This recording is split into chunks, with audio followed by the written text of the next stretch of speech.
Chandra Levy's death. If there's one particularly mysterious death with conspiracy theories abound, it's that of Chandra Levy's, an American intern at the Federal Bureau of Prisons in Washington, D.C., notorious due to disappearing in 2001 and having her skeletal remains found in Rock Creek Park 1 year later. Even 19 years later, we have more questions than answers, and no convicted killer is behind bars for Chandra Levy's murder. Levy was an ambitious woman determined to pursue a career in Washington, D.C., who in spring 2001, at 24 years old, vanished without a trace. But her murder was unsolved for years, until 2010 when an undocumented immigrant named Ingmar Guandique was convicted of killing her. Levy grew up in Northern California with her parents, Bob and Susan Levy, and her younger brother, Adam Levy. It's said that she was very individualistic and didn't like being told what to do.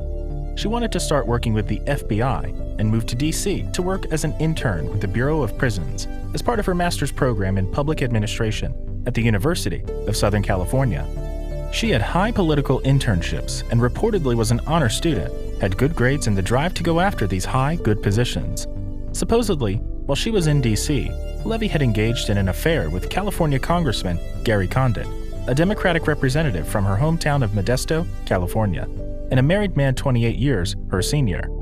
That's where all the conspiracy theories begin.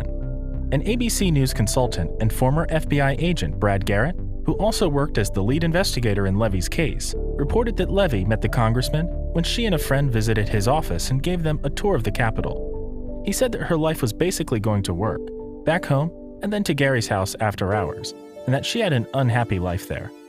Levy's father begs to differ, claiming that Levy was very content in D.C. They went to visit her just before anything happened, and she was pretty happy. He also mentioned that she had a secret friend she constantly went out with. Was this the congressman?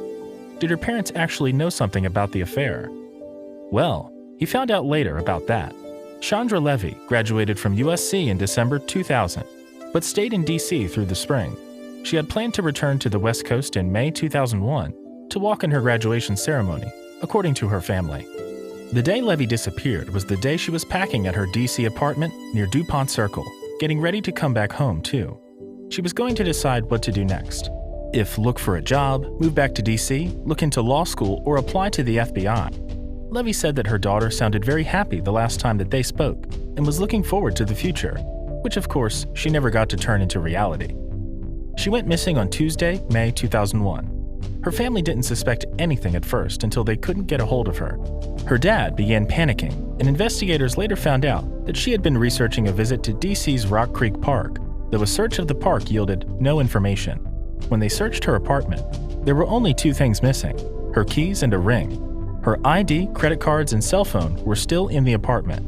What kept everyone puzzled was the fact that she didn't even take her ID to the park. Apparently, investigators found out that the number she called the most was Gary Condit's office number. By 2001, Congressman Gary Condit had made a name for himself in politics. He was the youngest mayor in Ceres, California history, and from 1972 through 2000, he never lost an election. Condit became a center of the media not because of his work, but because of the case.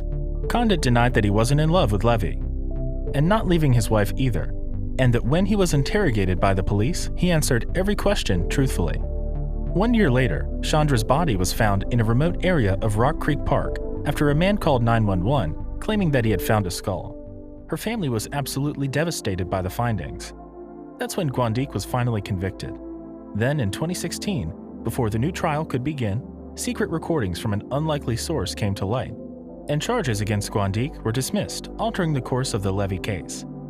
So, what are your thoughts on the case of Chandra Levy? Who do you think actually murdered her? Let us know in the comments below. Also, make sure to leave us a like, share this video with your friends, and also subscribe to our channel for more videos like today.